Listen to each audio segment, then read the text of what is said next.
Alhamdulillah wa syukurillah, salatu wassalamu ala rasulillah wa ala alihi wa sahbihi wa mawalah wa la hawla wa la quwata illa billah. Amma ba'd. Yang saya hormati Pak Iman, ya, terima kasih Pak, kisah yang sangat inspiratif, ya, Masya Allah. Melihat seorang yang mau sholat ke masjid tanpa kaki itu adalah suatu hal yang menyindir kita semua, Bapak Ibu sekalian. Saya izin mengkorelasikan dengan hadis Nabi, Pak. Nabi itu pernah bilang begini. Kata Nabi SAW, "Lau ya'lamuna ma fin nida'i wa fis saffil awwal la atauhuma walau habwan." Kata Nabi SAW, andai ini manusia tahu tentang pentingnya sholat berjamaah, bagaimana menyeru atau bagaimana mendatangi panggilan azan. Mafin nida, an-nida itu nidaun, itu panggilan. Antara menjawab panggilan azan untuk bersegera ke masjid dan untuk mengambil shaf terdepan, maka kata Nabi mereka akan datangi walaupun merangkak. Itu ada hadisnya, Pak. Jadi seandainya kita tahu, teman-teman, kita akan berbondong-bondong untuk sholat berjamaah dan mengisi shaf-shaf terdepan, walaupun kata Nabi SAW, kalian datangi itu sambil merangkak. Subhanallah. Ada satu hadis lagi, Pak, yang luar biasa. Ini berkaitan dengan sirat, Pak. Jadi semua kita, teman-teman, ini sebelum kita masuk materi ya, ini Masya Allah perlu saya korelasikan karena ini masalah sholat, ini tiangnya agama, pondasinya agama kita. Semua orang akan melewati namanya satu jembatan, kata Nabi, namanya sirat. Ini fase menentukan juga, Pak. Sirat ini sebuah jembatan yang tipisnya dikatakan oleh para ulama dari penjelasan Nabi SAW itu lebih tipis dari rambut kita. Dan semua kita akan melewatinya. Dijelaskanlah akan ada yang melewatinya dengan secepat cahaya.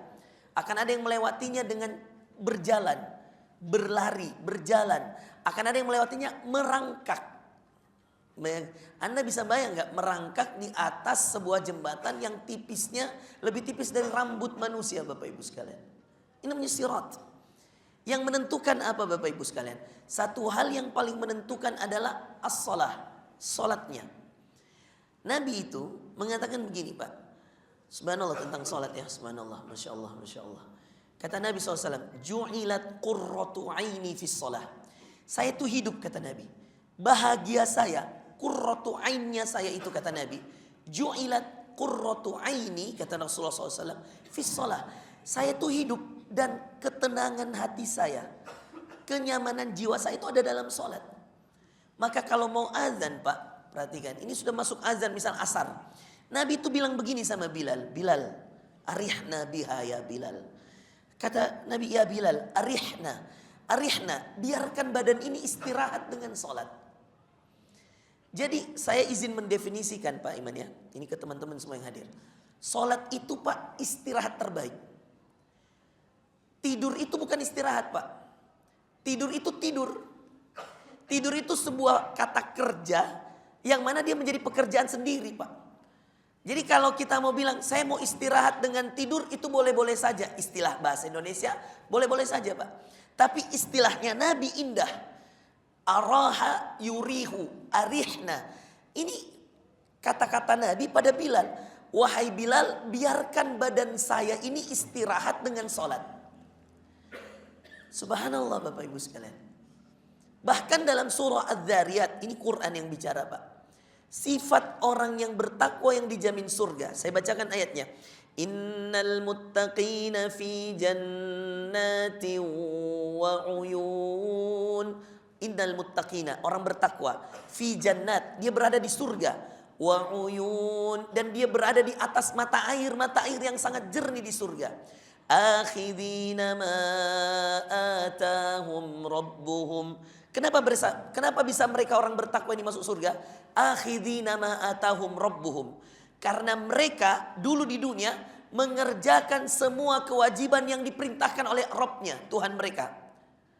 Akhidina ma atahum rabbuhum innahum kanu qabla dzalika muhsinin. Dan kedua, satu, mereka mengerjakan kewajiban, sholat, puasa. Dua, innahum kanu qabla dzalika muhsinin. Dulu di dunia mereka orang yang sering berbuat baik, sering ngasih buka puasa, sering nolong orang, sering menyantuni anak yatim, berbuat baik. Tapi lihat sifat ketiga, Pak. Kanu qalilan minal laili. Al-lail apa artinya? Malam. Kanu qalila itu sedikit. Minal laili ma yahja'un. Mereka lah orang yang sedikit sekali tidurnya di malam hari. Saya ketemu dokter Pak Iman, profesor di Unhas. Saya bahas ayat ini.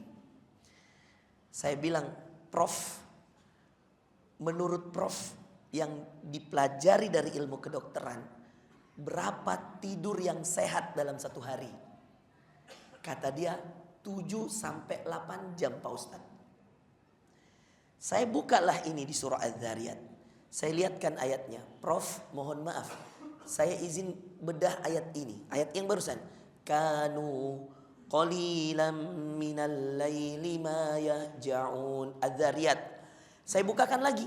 Di Az-Zariyat dibilangnya, mereka yang dijamin surga, orang-orang bertakwa, dulu di dunia sedikit tidurnya di malam hari.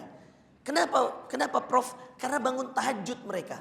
Rasulullah itu bangun sepertiga malam. Kata Ibnu Mas'ud, saya pernah sholat malam sama Nabi. Rakaat pertamanya Al-Baqarah, An-Nisa, Ali Imran. Rakaat pertama. Ditanya tentang rukunya. Bagaimana rukunya? Kata Ibnu Mas'ud, Abdullah bin Mas'ud bilang seperti berdirinya. Bagaimana sujudnya? Seperti berdirinya. Jadi panjang sekali. Maka Bapak mungkin pernah dengar, ini bukan dongeng Pak, ini hadis. Saya S2, S3 saya di Sudan, ini ilmu hadis Pak. Saya pelajari betul itu kebiasaan-kebiasaan Nabi SAW. Ada hadis Bapak pernah dengar mungkin, yang Nabi berdiri sholat, kemudian merah bengkak betisnya. Itu yang cerita bukan orang lain, Aisyah. Istri Nabi sepeninggal Nabi itu cerita ke sahabat-sahabat. Dan itu dia tanyakan kepada Nabi langsung. Ya Rasulullah, qad ghafarallahu lak. Ya wahai Rabi Allah, wahai Rasulullah, Allah sudah mengampunimu. Dosa-dosamu tidak ada. Kamu tidak pernah berbuat salah. Qad ghafarallahu laka ma qaddamta wa ma akharta. Yang lalu dan yang akan datang, kamu sudah enggak ada dosa ya Rasulullah. Kamu sudah diampuni. Lima fa'alta hadza. Kenapa kamu sholat sampai bengkak-bengkak? Sampai merah betis Nabi, Bapak Ibu sekalian. Terlalu lama berdiri, bayangin. Coba apa jawaban Nabi kita, Bapak Ibu sekalian? Ya. Ini karena beliau menikmati sholat, Pak. Tapi lihat jawabannya pada Aisyah yang bertanya, kenapa harus sholatnya sampai seperti ini, sampai bengkak-bengkak kakinya? Kata Nabi SAW, afala akunu abdan syakura. Tidakkah aku menjadi hamba yang patut untuk banyak bersyukur, wahai Aisyah. Jadi ternyata sholat itu, ya Pak Iman dan seluruh teman-teman, Pak Sukri, Pak Primbang, sholat itu Pak, kalau dinikmati, dialah istirahat terbaik badan kita.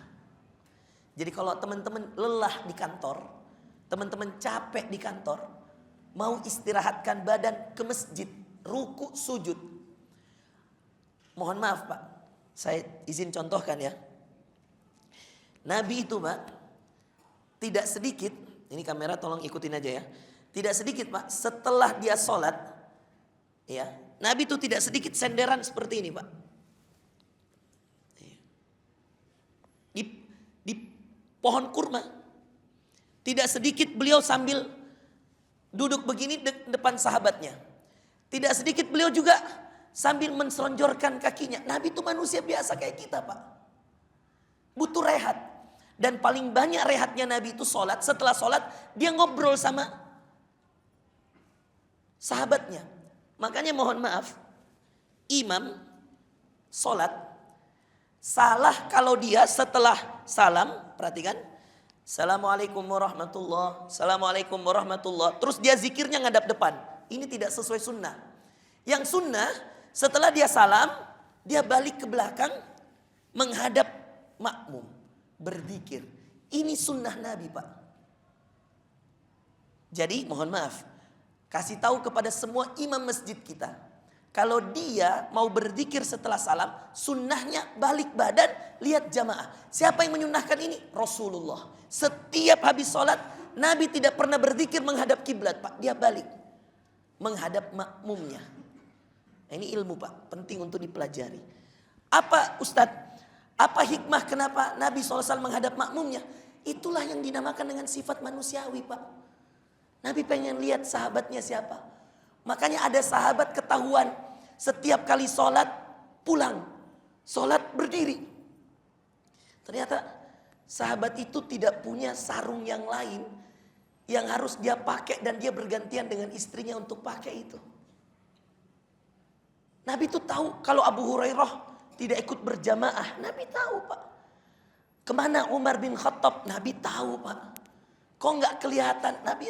Karena setiap sholat 5 waktu Nabi balik badan, lihat makmumnya, lihat sahabatnya. Jadi sholat itu subhanallah. Ya, tadinya saya tidak mau bahas sholat ini, tapi materi Pak Iman tadi dalam sambutannya membuat saya harus menjelaskan tentang sholat. Biar teman-teman paham. Sholat itu, Pak, istirahat terbaik Nabi. Jadi mohon maaf, Pak, demi Allah saya bilang, Anda tidur masalah tidak selesai. Anda sholat selesai masalah. Ada nggak ayatnya Ustadz? Sholat menyelesaikan masalah. Bapak Ibu punya handphone? Tolong buka surah Al-Hijr. 4 ayat terakhir. Al-Hijr ini surah ke-15, Pak. Screenshot. Mulai dari ayat walaqad na'lamu annaka yadhiqu sadruka bima yaqulun. Al-Hijr itu unik. Jumlah ayatnya 99, persis dengan Asmaul Husna. Sudah dapat? Surah Al-Hijr. Surah ke-15, ya, mulai dari ayat 90 berapa tadi? Walaqad na'lam 7. Sudah? Coba di screenshot, Pak. Tek gini kalau buka. Nah yang lain yang belum bawa handphone enggak apa-apa, nanti pulang di screenshot. Al-Hijr surah ke-15 97, 98, 99. Inilah bukti, Pak, bahwa sholat itu menyelesaikan masalah. Sholat itu menenangkan hati. Salat itu membuat kamu lebih tenang, lebih nyaman. Lihat ayatnya di situ. Walaqad na'lamu annaka yadhiqu sadruka bima yaqulun. Fasabbih bihamdi rabbika wa kum minas sajidin. Sajidin. Apa arti sajidin, Ustaz? Sujud. Wa'bud rabbak hatta tiyakal yaqin. Coba lihat ayatnya. Walaqad na'lam. Kami tahu wahai Muhammad, dan sungguh kami mengetahui bahwa dadamu menjadi sempit, hatimu menjadi sempit. Bima yaqulun, atas omongan orang-orang yang menghina Nabi kita, Pak. Ini kan berarti pikiran, permasalahan. Ternyata masalah itu tidak bisa selesai dengan tidur, tidak bisa selesai dengan makan, selesainya dengan sholat, Pak. Makanya lihat solusi dari Allah.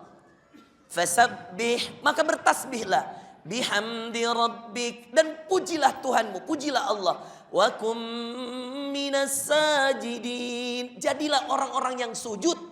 Apa arti jadilah orang-orang yang sujud? Jadilah orang yang sholat. Sholatlah.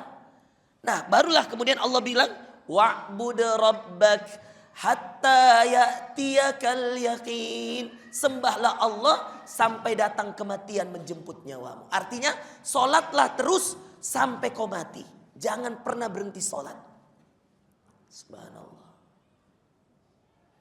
Jadi teman-teman, ya, izin sebelum kita masuk ke materi kita, ya, menyambung tadi sambutan dari Pak Kakanwil kita, Pak Iman. Baru 2 hari, Pak.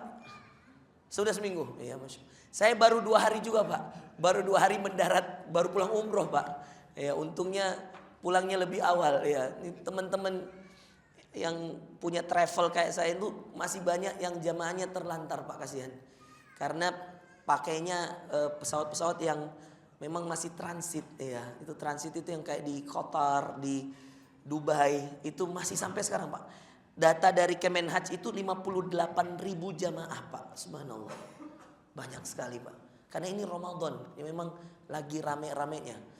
Kemarin waktu kami umroh Ramadan dari tanggal 17 Februari, saya 5 hari di Madinah, 5 hari di Mekah, itu total jamaah umroh yang masuk ke Mekah kemarin 10 hari pertama itu Pak, itu sekitar 1,5 juta orang. Itu banyak sekali, Masya Allah. Ya. Nah, Bapak Ibu sekalian, ya Alhamdulillah ini masalah sholat tadi yang disampaikan oleh Pak Iman bahwa beliau sempat berprasangka sama seseorang yang sudah qomat tapi kok nggak berdiri-berdiri gitu. Ternyata orang itu jalannya merangkak dengan tangannya, artinya dia nggak punya kaki. Subhanallah. Pertanyaan saya Pak, apa yang membuat orang ini memaksa dirinya ke masjid? Itu pertanyaan saya. Padahal mohon maaf sekali Pak, seandainya dia sholat di rumah dengan alasan dia tidak punya kaki, maka Allah pasti memakluminya. Oke? Kenapa? Apa yang membuat dia rela bersusah payah jalan di atas tangan dia sehingga dia mau ke masjid sholat? Gak gampang loh. Orang gak punya kaki dari rumah ke masjid, itu gak gampang Pak. Yang punya kaki aja banyak yang gak sadar mau ke masjid. Dipanggil Allah, hayya ala salah, hayya ala falah, gak mau ke masjid Pak. Padahal punya kaki. Apa yang membuat orang, mohon maaf sekali Pak, dengan tangannya dia ke masjid. Dan mohon maaf sekali, saya imam 3 tahun Pak di Sudan. Selama saya proses S1 sampai S3, saya pernah jadi imam masjid 3 tahun. Sebelum kemudian saya fokus untuk disertasi S3 saya. 3 tahun itu Pak, di Sudan itu setiap malam 1 juz bacaan Al-Quran. Saya imamnya.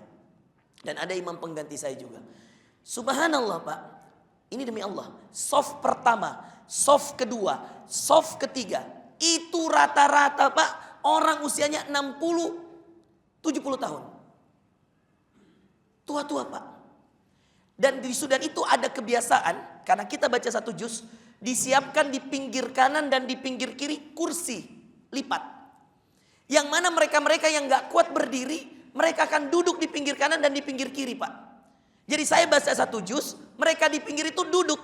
Nanti ketika sami Allahu liman hamidah baru mereka berdiri. Pas sujud mereka sujud. Setelah itu mereka Allahu Akbar, duduk lagi.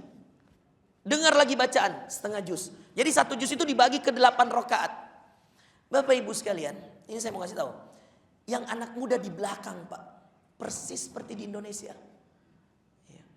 Kalau di Indonesia Pak, masjid kita baca 1 juz, lari jamaah Pak. Tarwih pendek-pendek aja bacanya Pak. Semakin kesini semakin kosong masjid Pak, serius. Rame itu 2 hari pertama, 3 hari pertama Pak. Habis itu kosong Pak, pada ngabuburit semua. Ya. Naudzubillah ya. Makanya kalau ngabuburit boleh Pak, tapi jangan lupa tarwihnya. Karena tarwih itu sholat yang dianjurkan Nabi khusus bulan Ramadan. Dan dia sudah terhitung seperti sholat malam, qiyamul lail. Dan kata Nabi, siapa yang ikuti imam sholat tarwih sampai selesai, ikut dengan witirnya, kutiba lahu qiyamul lailah. Dicatatkan baginya pahala seakan-akan dia sudah sholat 1 malam penuh. Asalkan ikut imam sampai witir-witirnya. Jangan tarwihnya ikut, habis itu tinggal witir, dia pulang. Itu gak dapat pahala sholat semalaman penuh. Ini hadisnya sahih Pak. Kata Nabi, man qama ma'al imami hatta yansarif kutiba lahu qiyamul lailah. Siapa yang ikut dengan imam sampai imam selesai dengan witir-witirnya. Kalau imam kunut, ikut kunut sampai selesai. Imam selesai salam, imam berdiri pulang, kalian pulang. Itu kata Nabi SAW khusus bulan Ramadan. Kutiba lahu qiyamul lailah. Dicatatkan baginya pahala seakan-akan dia sholat 1 malam penuh. Seakan-akan dia tidak tidur. Dia sholat semalaman penuh karena pahala sholat berjamaah dengan imam tadi. Ini hadis penting Pak. Nah, makanya saya kalau biasa diundang ngabuburit, saya sampaikan, ya mohon maaf, saya menjelang isya saya sudah harus bergeser. Ya, karena saya ada jadwal tarwih, saya bilang begitu. Ya. Dan saya mohon maaf juga Pak Pri ya, karena hari ini saya tidak bisa menemani buka puasa. Ya. Karena saya sudah ada jadwal dan saya sudah kasih tahu kan Pak Pri nelpon waktu saya lagi umroh. Ustaz ada jadwal tanggal 3 enggak? Waduh saya udah ada jadwal tanggal 3. Tapi tanggal 4 bisa enggak? Waduh Ustaz susah kalau tanggal 4. Saya bilang udah tanggal 3 tapi kita mulai habis asar pas gitu ya. Nanti sampai 5:30 ya. Habis itu saya mohon maaf. Kalau tahun lalu kan saya bisa ikut ya waktu zamannya Pak Heri ya sebelum Pak Iman itu kita kan buka puasa bareng kan. Ya kalau tahun ini saya enggak bisa Pak. Nah, 5:30 saya merapat ke Jalan Sulawesi, kajian buka puasa. Isya saya di masjidnya Ustaz Dasat Latif di Sitimang Tarwih. Jadi usahakan teman-teman tarwihnya jangan bolong. Mumpung dapat pahala sholat semalaman penuh. Dan tidak apa-apa, cari masjid. Ustadz, boleh nggak saya pilih masjid yang 1 juz? Boleh, tapi hatinya diikhlaskan. Jangan sampai 1 juz tapi diceritakan di medsos, nggak usah Pak. Takutnya saya sholat nih 1 juz, kalian cuman berapa? Oh nggak perlu. Nah ada juga orang-orang yang mungkin nggak kuat berdiri lama, cari masjid yang pendek bacaannya, boleh. Yang penting ikhlas, yang penting kerjakan. Yang nggak boleh yang nggak tarwih Pak. Mau 1 juz silahkan, mau pendek-pendek boleh, yang penting tarwih. Iya. Siapa yang paling pertama mewajibkan sholat tarwih Pak? Bukan mewajibkan ya. Siapa yang paling pertama mengarahkan masjid-masjid untuk melaksanakan tarwih? Itu Umar bin Khattab Pak. Jadi Nabi dulu pertama kali turun syariat Ramadan untuk menghidupkan Ramadan, Nabi 4 hari saja Pak. Cuma 4 hari. 4 hari ini Nabi sholat bersama sahabat. Setelah 4 hari Nabi masuk sholat tarwihnya di rumah. Bertanyalah para sahabat termasuk Abu Bakar As-Siddiq. Bertanya, kenapa ya Rasulullah? Kata Rasulullah SAW, saya khawatir orang-orang menjadikan sholat tarwih ini wajib. Padahal yang wajib itu cuma sholat 5 waktu. Subuh, zuhur, asar, maghrib, isya. Maka apa yang terjadi Bapak Ibu sekalian? Meninggal Rasulullah. Sholat tarwih juga Abu Bakar keluar bersama sahabat. Tapi tidak dirutinkan setiap malam. Hingga ketika Abu Bakar meninggal Pak. Ini sejarah supaya kalian paham. Kenapa masjid-masjid seluruh dunia itu sholat tarwih semua. Sampai Mekah, Madinah. Itu karena ketika Umar bin Khattab jadi khalifah memerintah. Umar melihat di saat Ramadan banyak orang-orang yang hanya berkeliaran, tidak menghidupkan malam-malam di bulan Ramadan untuk sholat, untuk ibadah. Maka Umar bin Khattab Bapak Ibu sekalian membuat surat keputusan Amir Khalifah. Dia sebarkan ke seluruh gubernur. Dia kasih Amr bin As di Mesir. Dia kirimkan ke Najasyi. Dia kirimkan ke Habasyah. Dia kirimkan ke Syam. Dia kirim ke Kufah. Umar bertanda tangan. Lalu dikirimkan surat-surat ini ke mereka. Dia katakan semua masjid wajib menghidupkan sholat tarawih. Harus ada imam yang memimpin sholat. Setelah sholat isya berjamaah dengan witirnya. Seperti yang dilakukan Rasulullah 4 hari pertama. Itu Umar Pak.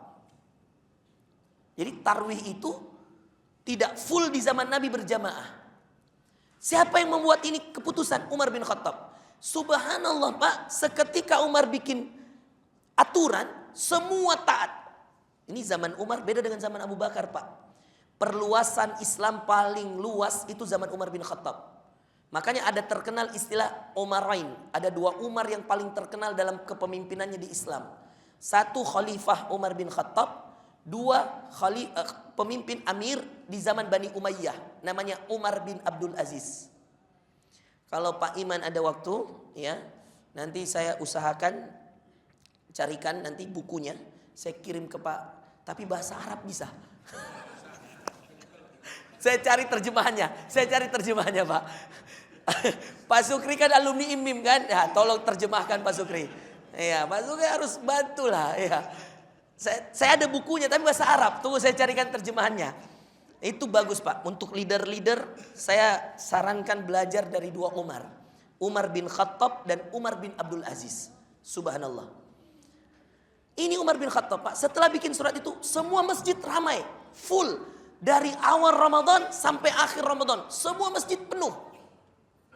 Dan orang-orang pada malu kalau dia gak ikut sholat tarwih. Bayangkan. Dan zaman Umar bin Khattab belum ada mall. Belum. Jadi orang-orang tuh pada sholat ramai Pak. Masya Allah. Bapak Ibu sekalian, meninggal Umar bin Khattab, Utsman bin Affan melanjutkan, Ali bin Abi Thalib melanjutkan. Ini kisah nyata diabadikan di dalam kitab sirah, termasuk di kitabnya Az-Zahabi dalam Siyar A'lamin Nubala. Ini tentang kisah-kisah orang-orang soleh. Ali bin Abi Thalib ketika dia jadi khalifah, tidak sengaja dia lewat kuburannya Umar. Menetes air mata Ali Pak. Karena dia tahu betul ini ketika kejadian dia lewat kuburan Umar, ini sedang bulan Ramadan, sedang malam. Jadi ini udah mau tarwih ceritanya kayak gitu. Dia lewat di kuburannya Umar, menetes air matanya. berhenti sejenak, dia berdoa mengangkat tangannya lalu mengatakan, Allahumma nawwir qabra Umar kama nawwara masajidana. Subhanallah. Dia bilang, ya Allah, terangi seterang-terangnya kuburannya Umar, sebagaimana masjid-masjid di seluruh dunia terang karena Umar. Allahu Akbar. Andai Umar tidak bikin peraturan seperti itu, Pak, mungkin. Nah, inilah pentingnya pemimpin yang bisa mengajak orang pada kebaikan. Maka mohon maaf, Pak, hari ini kita kalau tarwih, semua kita store pahala ke Umar. Kalau kita ke masjid berjamaah, kita store pahala ke Umar. Berapa juta orang yang sholat di Masjidil Haram? Berapa yang sholat di GKN An-Nur? Berapa yang sholat di Al-Markas, Masjid Raya, Makassar, Istiqlal, Jakarta? Semua dapat pahalanya Umar. Nah, perlu dicontoh tuh Pak Iman. Apa contohnya? Sederhananya begini. Pak Iman buat aja aturan. Saya sampaikan ini ke Pak Adnan waktu Bupati Goa, Pak Api, Wali Kota Makassar. Saya sampaikan ke semua teman-teman pejabat. Saya bilang, Pak, azan tidak boleh ada kegiatan. Semuanya beribadah, khusus muslim dianjurkan ke masjid. Bikin kontraknya, tanda tangan, bikin aturannya. Kan ada kata-kata khusus muslim. Dianjurkan ke masjid. Sudah selesai. Bapak setelah itu selama menjabat di sini dapat pahala jariahnya, Pak. Itu penting, Pak. Itu diterapkan di Polda. Saya juga bicara sama Kapolda kemarin. Dia sampaikan, betul juga ya Ustadz. Saya bilang, iya Pak, jabatan Kapolda paling setahun 2 tahun Pak. Habis itu mutasi. Saya bilang, mumpung bikin kontrak. Boleh gak kayak gitu? Saya bilang sama dia. Boleh Pak Ustadz, gak ada yang larang. Kan saya pimpinan tertinggi. Nah, bikin Pak. Kemarin saya sama Pak Kapolrestabes Makassar, Pak Arya. Saya sampaikan juga. Ya, bikin. Supaya adzan, kondusif kantor, semua bisa sholat ke masjid. Tidak ada rapat, tidak ada kegiatan. Berhenti dulu. Sholat zuhur cuma 5 menit. 10 menit paling lama. Setelah itu lanjutkan lagi kerjanya. Nah, Bapak Ibu yang dimuliakan Allah Subhanahu wa taala. Itulah yang menjadi dasar kenapa subhanallah kita melihat orang-orang yang sholat itu bukan karena fisiknya yang kuat, tapi karena imannya yang kuat. Kenapa Nabi kuat berlama-lama berdiri dalam sholat sampai Nabi nggak ngerasa bahwa betisnya sudah merah. Yang kasihan justru istrinya Aisyah sampai nangis-nangis lihat betisnya Nabi merah. Itu karena Nabi menikmati sholat, Pak.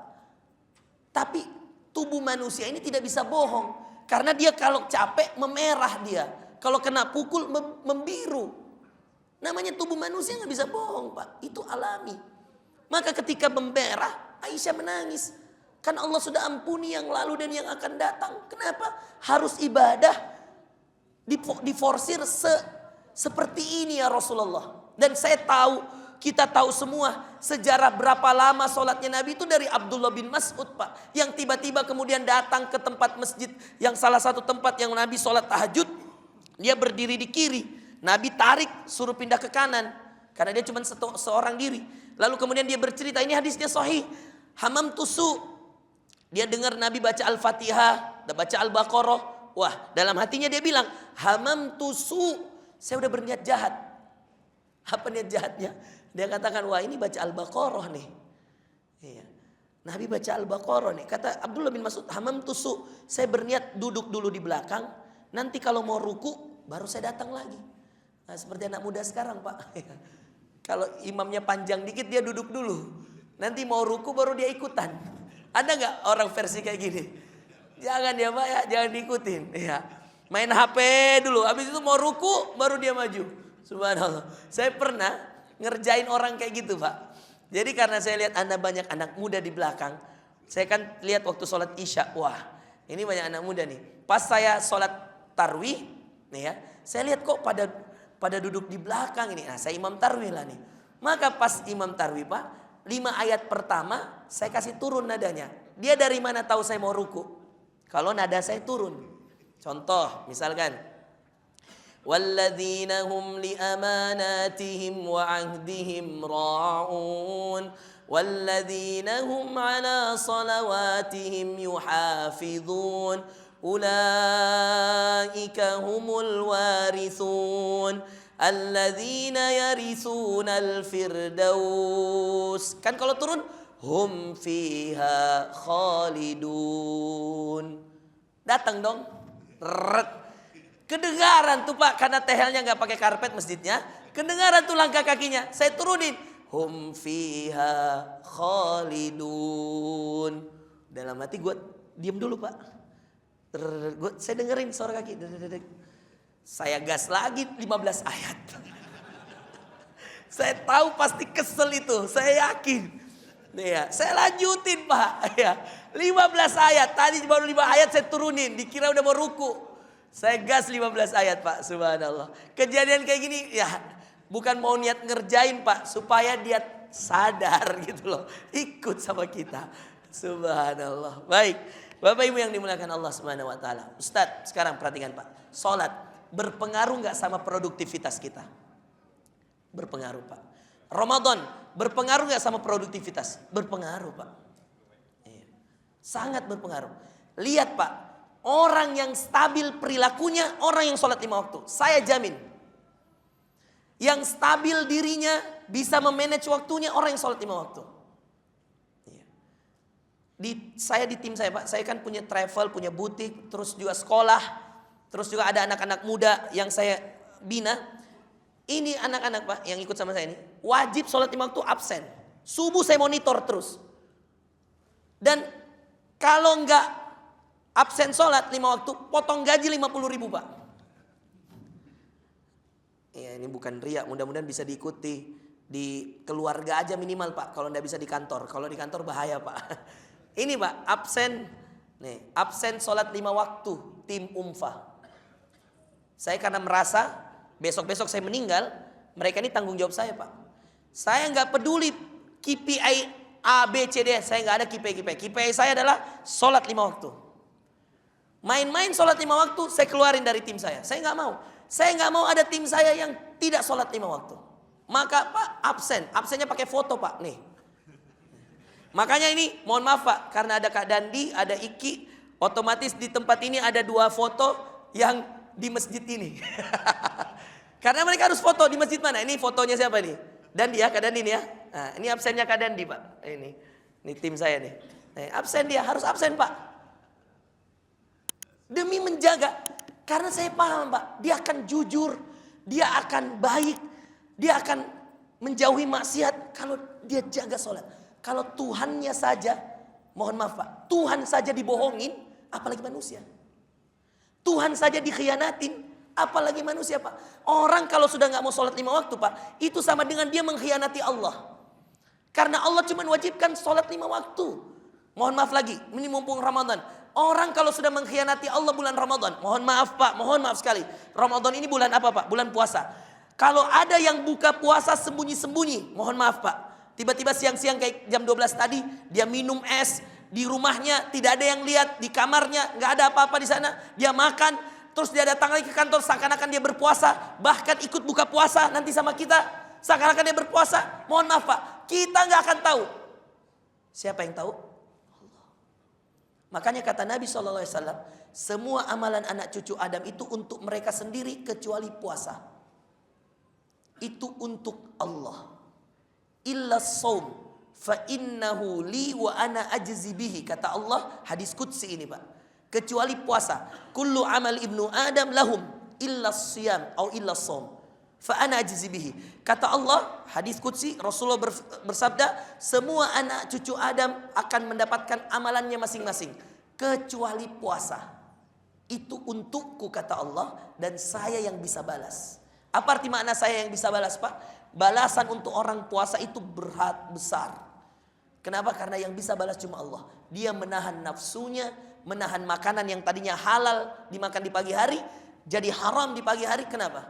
Bersetubuh dengan istri, hubungan suami istri halal, tapi di bulan Ramadan di siangnya nggak boleh. Kalau malam boleh Pak. Uhilla lakum lailatus siyam. Itu ada ayatnya lagi. Ar-rafathu ila nisaikum, dibolehkan untuk kalian berhubungan suami istri di malam hari Ramadan. Tapi di siang hari yang halal jadi nggak boleh juga Pak. Dibalas oleh Allah karena dia menahan yang halal sekalipun. Demi apa? demi mempertunjukkan imannya sama Allah. Makanya Allah begitu bahagia Pak, kalau ngelihat orang sudahlah dia puasa, sudahlah dia sholat 5 waktu, sudahlah dia berbuat kebaikan untuk orang lain. Bapak Ibu yang dimuliakan Allah Subhanahu wa taala, maka dalam bulan Ramadan ini apa yang harus dijaga Ustaz? Satu, sholat. Saya pernah ditanya begini Pak, ini mohon maaf agak keras sedikit ya, tapi demi kebaikan Bapak Ibu. Ustadz, sah nggak puasanya orang yang tidak sholat secara sengaja? Saya jawab tidak sah. Saya ulangi, mohon maaf ya Pak, ini pakai ilmu, bukan pakai nafsu saya, bukan pakai syahwat. Saya pernah ditanya, Ustadz, sah nggak puasanya orang yang tidak sholat zuhur secara sengaja? Dia tetap lanjutkan kerjanya, tapi dia puasa Ustadz. Dia ajak sholat ke masjid, dia tidak mau. Dia bilang udah gak usah, nanti aja saya sholat asar. Terus sholat zuhurnya gimana? Udah gak apa-apa, bolong-bolong sekali-sekali. Padahal dia puasa Ramadan. Sah gak puasanya Ustadz? Saya kasih tahu, tidak sah. Kok bisa Ustadz? Baik, kita bahas pakai dalil Al-Quran dan hadis Nabi. Perhatikan Bapak Ibu sekalian. Sholat itu perintah. Puasa itu perintah. Secara urutan, sholat itu nomor 2 setelah syahadat. Oke? Sholat itu diwajibkan disuruh usia 7 tahun. Perhatikan nih Pak. Kata Nabi SAW, suruhlah anak-anakmu sholat usia 7 tahun. Dan suruh pukul anaknya 10 tahun kalau nggak mau sholat. Pak, saya 12 tahun di Sudan Pak. Faculty of Islamic Studies. Kalau bahasa Arabnya Kulliyatud Dirasat Al-Islamiyah. Takhassus ulumul hadis. Jurusan saya ilmu hadis. Saya tidak pernah mendapatkan hadis Nabi suruh pukul orang kecuali sholat. Nggak ada Pak. Apalagi anak 10 tahun disuruh dipukul. Nggak ada. Nabi itu sangat penyayang. Sama Hasan Husain sangat penyayang. Sama anak-anak sahabat sangat penyayang. Kecuali sholat tegas. 10 tahun nggak sholat, pukul. Tapi Nabi kasih instrumen Pak. Instrumennya apa? Suruh dulu dia sholat. Perintahkan dulu 7 tahun. Kalau dia 7 tahun, 8 tahun, 9 tahun, 10 tahun, 3 tahun nih. 1 tahun 365 hari. 1 hari 5 kali sholat. Kali aja 365 kali 5. Itu berarti instrumen kamu harus nyuruh anak kamu sholat terus tuh. Maka dalam 1 tahun berapa ribu sholat. Tidak mungkin ada anak usia 10 tahun. Sejak disuruh dari 7 tahun dibiasakan. 10 tahun dia gak mau sholat. Gak mungkin Pak. Itu berarti bapaknya gagal. Karena selama 7 tahun dia jarang monitor sholat anaknya.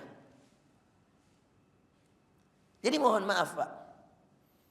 Bukan Islam itu tega, keras, sama anak kecil tidak penyayang. Oh salah.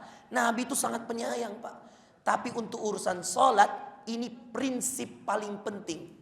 Masjid GKN ini berapa kali renov? Subhanallah. Saya ini ceramah di masjid ini, bahkan pernah jadi imam tahajud, pernah jadi imam witir di teman-teman di sini. Itu sudah sangat lama sekali Pak. Berapakah kanwil saya dapat di tempat ini? Nih ya, Pak Sukri sudah lama banget kenal. Pak Primbang sudah lama banget. Teman-teman, berapa kali renov nih? Iya. GKN ini Masya Allah. Siapa pengurus masjid di sini yang sudah lama di sini? Mana Wawan tadi? Atau siapa yang lebih lama di sini? Ada yang sudah 15 tahun ngurus masjid ini? Seingat saya dari tahun 2017 2016, iya betul nggak? Siapa? Antum pengurus masjid? Betul nggak? Iya. Saya udah ngisi di masjid ini Pak, udah lama banget Pak. Dia Nuri. Berapa kali renov saya dapat? Mohon maaf teman-teman, semua bisa berubah kecuali tiang-tiang ini. Ini nih, tiang-tiang masih berubah. Semua berubah Pak. Dulu nggak ada ini kalau seingat saya, dulu catnya nggak kayak gimana. Tapi pondasinya nih sama Pak. Inilah yang dinamakan as-salatu imaduddin, tiang. Tiang itu Pak. Kalau nggak ada, percuma atapnya bagus, nggak akan berdiri masjidnya. Itulah yang menjadi kiasan. Kenapa orang yang puasa Ramadan kalau tidak sholat batal? Kenapa? Karena tiangnya nggak tegak. Kalau tiangnya nggak tegak, atapnya nggak ada gunanya Pak. Ah Ustadz udah mewakili Allah aja. Ustadz emang tahu dalilnya jelas. Kata Nabi SAW, as-sholah Al-ahdul ladzi bainana wa bainahum as-shalah. Faman tarakaha faqad kafar. Kata Nabi SAW, yang membedakan kita dengan non-muslim itu sholat. Siapa yang meninggalkan sholat dengan sengaja maka dia telah kafir. Bukan saya yang ngomong Pak, Rasulullah. Jadi Pak mohon, ya, untuk meningkatkan produktivitas Ramadan, meningkatkan etos kerja di Ramadan, memberkahi bulan Ramadan kita, mulailah dengan start sholat 5 waktunya ke masjid Pak, khususnya bapak-bapak. Ya. Jaga sholat kita Pak. Bagus sholat kita, produktif Ramadan kita. Puasa kita ini kayak gak terasa Pak. Saya kalau buka itu Pak, saya gak pernah ngerasa, jam berapa, lamanya, haus. Gak pernah Pak, Alhamdulillah. Mungkin karena sering puasa, mungkin juga karena sudah terbiasa atau gimana. Karena Pak, Ramadan itu bukan waktu untuk mengeluh. Lapar Ustaz, bukan. Nikmati dengan ibadah. Ngaji, sudah juz berapa, tandain Pak. Sekarang saya punya motivasi itu buat teman-teman. Ya, saya bilang di handphone itu Pak harus ada Quran. Harus ada Quran seperti ini. Nah, Bapak Ibu sekalian, dibanding baca Al-Quran pakai Al-Quran sekarang yang Bapak Ibu pasti susah bawa kemana-mana, saya anjurkan semua punya Quran seperti ini. Mushaf Madinah namanya ini Pak. Ini persis urutannya, barisnya seperti Anda buka Quran yang lain. 15 baris, bacaannya sama. Oke? Bapak Ibu sekalian, setiap kali Anda berhenti baca, misal saya berhenti nih, Al-Baqarah 202, screenshot. Maaf, saya di screenshot. Setelah di screenshot Anda tahu, halaman ini terakhir saya. Habis itu Bapak beraktivitas lagi Pak. Nanti Pak Iman naik mobil lagi, perjalanan misal dari mana ke mana, Makassar ini macet Pak. Daripada kemudian bengong, baca lagi. Satu halaman, dan enak banget Pak. Serius. Cuman memang godaannya besar kalau WA-nya masuk Pak. Itu godaan berat. Jadi kalau sambil santai ya gak apa-apa. Berhenti dulu, WA masuk, balas lagi. Tapi kalau mau target 1 hari 1 juz, gampang Pak. Mode pesawat. Nah ini otomatis WA gak masuk ini. Udah mode pesawat, ngaji dulu. Pokoknya nih selama 10 menit saya gak mau diganggu. Baca 10 menit. Beres, saya yakin 10 menit itu Pak bisa dapat setengah juz. Karena 1 juz itu 20 menit normalnya. Coba aja pakai stopwatch. Ya kalau saya bisa 15 menit bahkan. Kalau orang-orang yang bacanya biasa, kemudian bacanya santai, 20 menit, paling lama 30 menit 1 juz. Karena Quran itu 1 juznya cuma 20 halaman Pak. 20 halaman itu 1 juz. Berarti 1 juz 10 lembar. Bapak target aja Pak, mohon maaf saya gak menggurui. Ini sekarang udah 13 Ramadan. Bapak udah juz berapa? Udah ada yang hatam? Kasih hadiah nih yang hatam. Sini Mas. Beneran udah hatam? Sini Mas. Coba ada buku gak? Masih ada buku saya gak? Coba cari, ambil buku saya. Mana tas saya keadaan nih? Minta tolong tas saya. Nah. Ini jangan lihat hadiahnya ya Mas. Udah berapa kali hatam Mas? 1 kali. Serius? Berarti per hari 3 juz dong. Sehari 3 juz, rutin. Berarti sekarang sudah juz 9. Kan sudah khatam 30 juz. Mulai lagi, sehari 3 juz lagi. Bagaimana Anda membagi sehari 3 juz itu? Anda kerja di sini. Di mana? Kantor mana? Makassar Utara. Mana bos Anda di sini? Makassar Utara mana? Yang mana orangnya? Pak siapa namanya? Pak Asran yang mana Pak Asran? Wah, Pak Asran. Saya kasih hadiah anggotanya boleh Pak? Ini nggak kena gratifikasi kan? Aman ya? Baiklah. Saya kasih 100 real. Ya, ini doa. Saya pakai real. Kenapa? Saya doakan. Kamu udah umroh belum? Belum. Saya doakan uang ini kau pakai umroh nanti. Ya, sini. Nah, nih. Siapa nama kamu? Rustam. Mudah-mudahan janji sama saya ya, setiap hari 3 juz. Jadi berarti selesai Ramadan 3 kali hatam. Habis itu laporan sama Pak Asran. Oke? Maka tolong Pak Iman dipikirkan biar dia bisa promosi. Ya. Tapi kalau dia nggak ngaji juga ya sama aja. Ya, Pak Asran juga harus ngaji. Masih ada nggak bukunya? Oh ya, bawa sini. Masya Allah. Nah, ini saya kasih buku juga hadiah. Masya Allah. Pak Asran boleh maju juga Pak Asran. Sini Pak Asran. Ya, mudah-mudahan Pak Asran Dia sebagai apa? SPV, supervisor. Oh, Makassar Utara. Siapa kepala Makassar Utara sekarang? Kan Bapak dulu, Pak Sukri dulu Makassar Utara kan? Terus ke Manado kan? Oh, jangan-jangan ini hasil didikan Pak Sukri. Masya Allah, Masya Allah. Mana nak? Minta bukunya. Ya, Pak, tolong dimonitor Pak. Ya, dimonitor bacaannya. Dia janji sama saya 3 kali hatam. Kamu setiap hari laporan sama dia.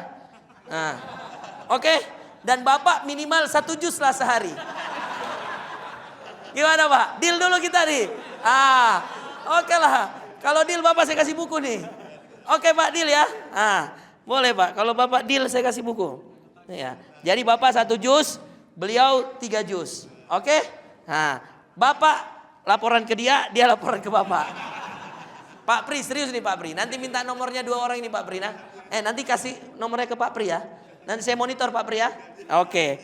Ini amal soleh Pak Pri. Dia ngaji kita dapat pahala ini. Masya Allah. Ustadz Farul Rozi. Nah ini biar hadiah kenang-kenangan. Nah ini buat Bapak nih. Masya Allah. Ini yang satu lagi buat siapa nama antum? Rustam. Masya Allah. Ini buku ketiga dan keempat saya nih. Masya Allah. Nah, yang lain yang mau bukunya beli ya. Foto dulu sini foto. Pak Iman, mohon waktunya Pak Iman. Ya, kita mengapresiasi yang 3 juz sehari Pak. Masya Allah. Sambil dia kerja di keuangan, dia bisa ngaji 3 juz itu hebat loh Pak. Serius. Nggak gampang. Sini Pak Iman sini. Kamu kapan lagi foto sama Pak Kakanwil itu? Ini Masya Allah. Oke. Tolong difoto. Tunggu. Pakai handphone sekali biar gampang postingnya ini Pak. Oke. Ya. Zin. Masya Allah. Ya itu Mario. 1, 2, 3. Masya Allah. Ya, jadi Pak Amran 1 juz sehari ya. Oke, Masya Allah, Alhamdulillah. Makasih Pak Iman ya. Nih, makasih Mang. Rutin insya Allah ya, Masya Allah. Baik, Bapak Ibu sekalian, kita lanjutkan lagi ya. Alhamdulillah. Jadi Bapak Ibu sekalian, Ramadan itu tentang komitmen Quran. Ya. Komitmen kita bagaimana menghidupkan sholat dan menghidupkan Al-Quran yang kedua. Produktivitas. Ini perhatikan ya. Saya mau tanya Pak. Ada enggak yang mohon maaf pernah punya masalah kerjaan, terus setelah itu dia pusing, nggak bisa nyelesain, terus dia pergi sholat. Setelah sholat dia kerjain lagi, pusingnya hilang, kerjanya selesai. Ada yang pernah kayak gitu? Pak Pri pernah? Pernah ya? Pak, saya kasih lagi rumus yang lebih hebat. Kalau setelah sholat masalahnya belum beres, ini Masya Allah, ini ilmu dari syekh saya. Tapi kalau ini pakai Quran, saya izin ya. Coba saya ambil Quran satu ya. Ini Pak, subhanallah. Rumus dari guru saya di Sudan. Beliau bilang gini, kamu punya masalah, saya nggak tahu masalah kamu apa, kata syekh kita. Kamu sholat 2 rakaat. Nabi SAW idza hazabahul amr fazi'a ila shalah. Nabi itu kalau ada masalah dia sholat 2 rakaat. Oke, tambahannya dari saya, kata syekh saya ini, tambahan dari saya, kalau setelah sholat, kalau Nabi kan sholat masalahnya beres, mungkin karena sholatnya khusyuk. Kalau kita kan sholat kita ya standar-standar manusia biasa. Kata beliau, kata guru saya, kalau kamu belum beres masalah kamu, udah sholat ini, oke? Kata dia, buka aja Al-Quran, buka aja. Tatapan mana, ayat mana pertama yang dilihat mata kamu, baca. Itu bisa jadi, mohon maaf, solusi bagi masalah kamu. Pak, subhanallah Pak. Saya buka Quran. Oke Pak. Masih mahasiswa nih Pak. Tahu nggak Pak? Yang keluar surah Al-Baqarah Pak. Ayat terpanjang. Nih. Ini ayatnya. Waktu saya buka itu Pak. Halaman sebelum terakhir Pak. Al-Baqarah itu 286. Saya buka Pak. 282. Ini masih mahasiswa. Saya buka. Ya ayyuhalladzina amanu idza tadayantum bidain. Tahu nggak Pak? Ini ayat utang. Karena saat itu saya ada utang sama teman saya 180.000. Waktu masih mahasiswa nih. 180 pounds. 180 pounds itu sekitar 500.000 Pak. Dan saya belum bisa bayar. Saya pergi itu, saya buka ini ayat utang. Yang membuat saya tidak tenang itu besok teman saya itu minta. Sedangkan uang kiriman orang tua belum ada.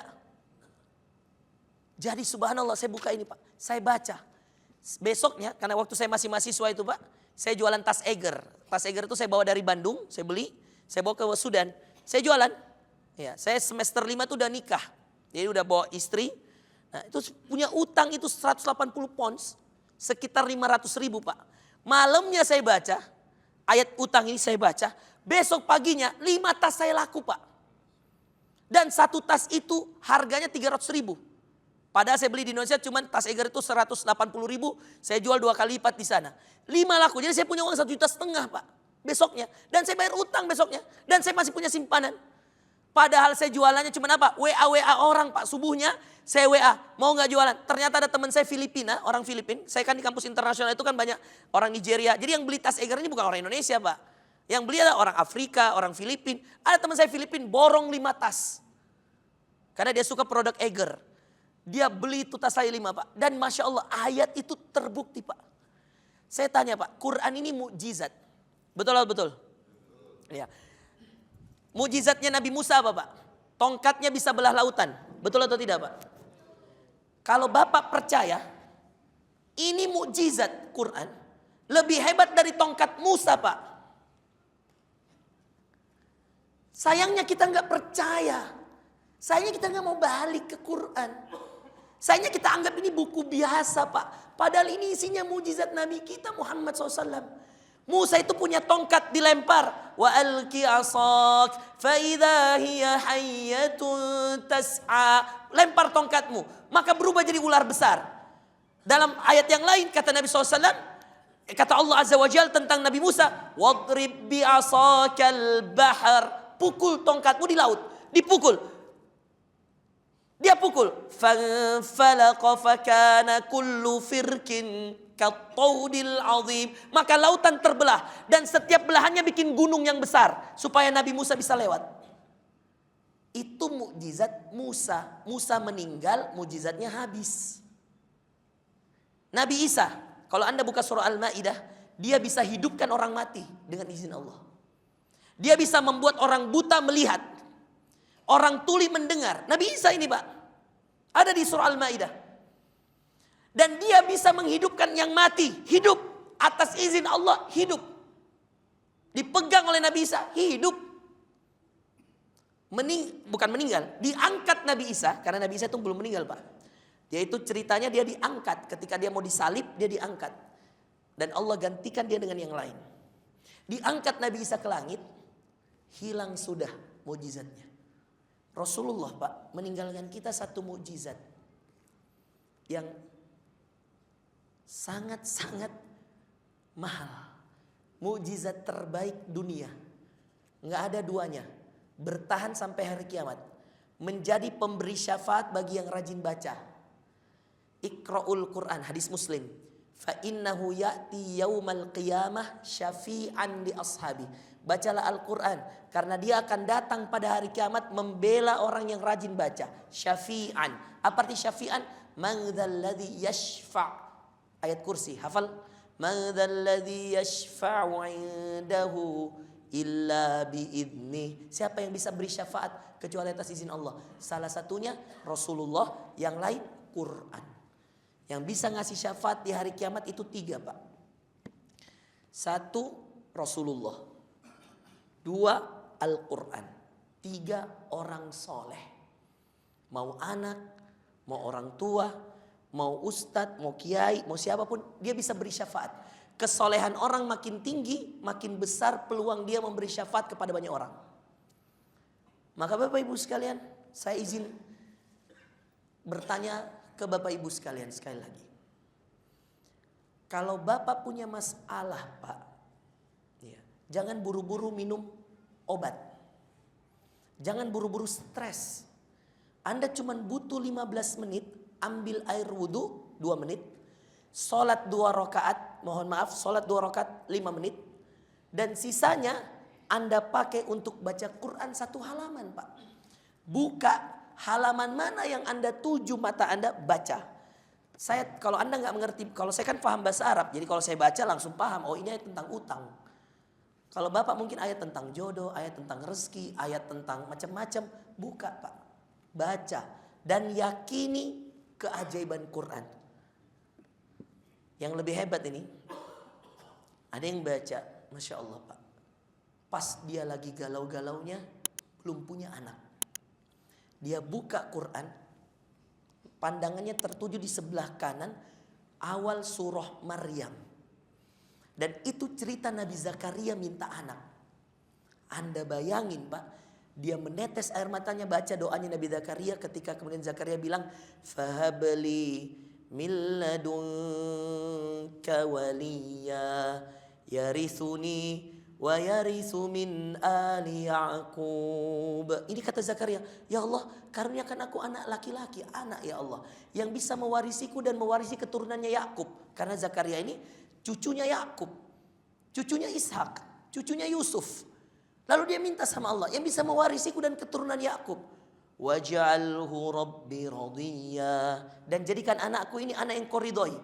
Apa? Langsung dijawab. Ya Zakaria, wahai Zakaria, inna nubashiruka bigulam ismuhu Yahya. Kami akan berikan kamu seorang anak, namanya Yahya. Lam naj'al lahu min qablu samiyya. Kami enggak pernah beri nama seperti ini sebelumnya. Jadi anak Yahya, namanya anaknya Zakaria ini Pak, bukan dari bapaknya. Kalau nama anak-anak yang lain kan mohon maaf Pak, dari bapaknya. Rasulullah punya anak Al-Qasim, karena Nabi yang kasih nama. Makanya Nabi julukannya Abul Qasim, ayahnya Qasim. Nabi kasih nama anak perempuannya Ruqayyah. Nabi kasih nama, Umar kasih nama anak perempuannya Hafsah. Makanya Umar disebut Abu Hafsah, bapaknya Hafsah. Tapi Yahya yang ngasih nama dia bukan bapaknya, Allah. Buah kesabaran menanti jawaban doa-doa. Teman saya Pak, baca ini setelah amalkan, dia baca itu surah Maryam dengan penuh keyakinan, 2 bulan setelahnya punya anak. Setelah 15 tahun tidak punya anak. Ada yang mau protes, nggak bisa Pak. Quran ini mukjizat.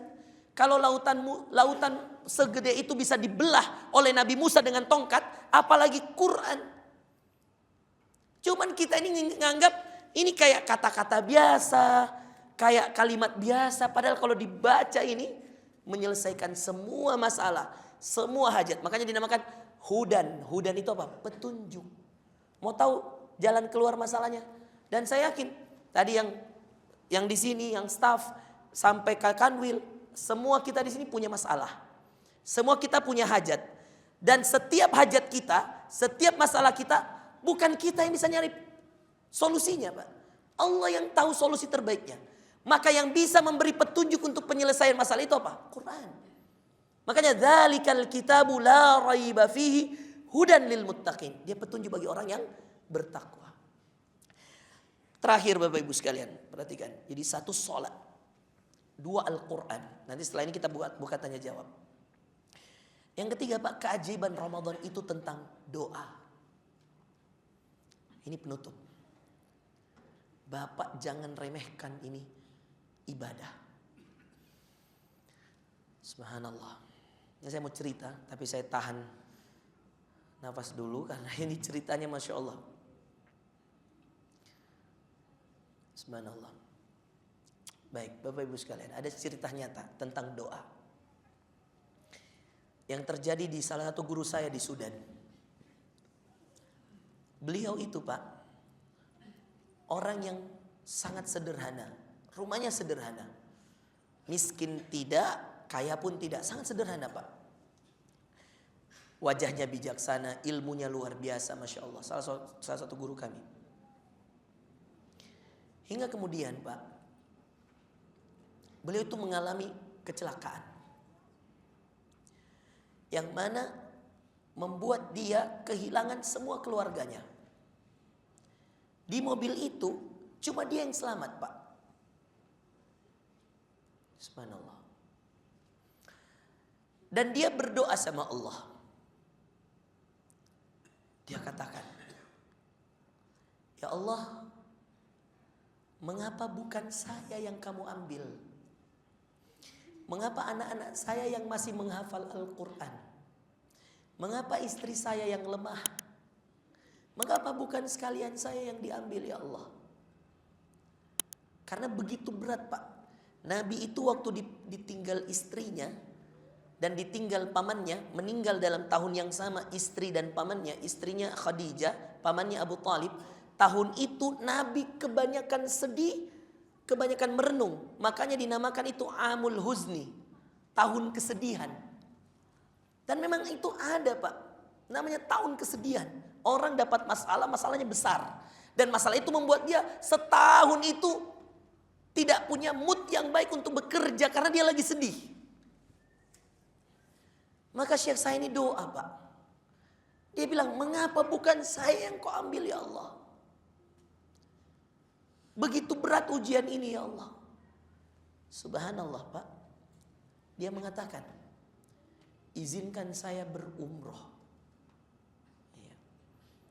Dia bilang sama yang mengawal guru kami ini. Setelah dia tabrakan, dia penyembuhan. Setelah dia sembuh Pak, dia bilang saya mau pergi umroh. Berangkatlah dia umroh Pak. Dalam doanya di umroh, dia bilang, ya Allah, wafatkan saya di Madinah. Sebagai hadiah, saya begitu berat menerima ujian. Saya kehilangan istri dan anak-anak saya. Usianya udah tua ini Syekh saya. Subhanallah Pak. Setelah dia umroh di Mekah. Kalau orang Sudan tuh umrohnya Mekah dulu Pak biasanya. Karena dia dari Khartoum ke Jeddah itu cuma 1 jam. Umroh dulu baru ke Madinah. Nah kalau kita orang Indonesia kan biasanya senangnya Madinah dulu baru Mekah. Biasanya ya. Dia umroh dulu. Setelah dia umroh dia ke Madinah. Hari kedua di Madinah dia meninggal dalam keadaan sholat. Menyusul istri dan anak-anaknya. Bersaksilah ajudannya Syekh yang tiap hari nemeni Syekh ini. Dia bilang, tidak ada doanya Syekh kecuali dia bilang, sebagai balasan ujian saya ya Allah, matikan saya di Madinah.